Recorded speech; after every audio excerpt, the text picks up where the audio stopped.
King అయిన Babur general అయిన మీర్ బాకి అయోధ్యలో ఉన్న టెంపుల్ని కూల్చి బాబర్ మసీద్ని కన్స్ట్రక్ట్ చేశారు. దాంతో 1853లో గొడవలు స్టార్ట్ అయ్యాయి.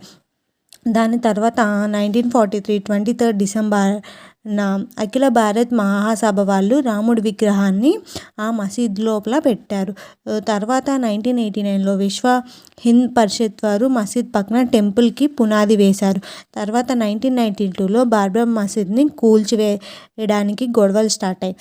తర్వాత జియోలాజికల్ సర్వే వాళ్ళు సర్వే చేసి దాని కింద మసీద్ కింద టెంపుల్ ఉన్నట్టుగా చెప్పారు. తర్వాత 2019 9th డిసెంబర్న సుప్రీంకోర్టు 2.77 acre ల్యాండ్ శ్రీరామ మందిర్కి వస్తుంది అని చెప్పారు. తర్వాత Jan 2024న ప్రైమ్ మినిస్టర్ అయోధ్యని ఓపెన్ చేశారు. Thank you.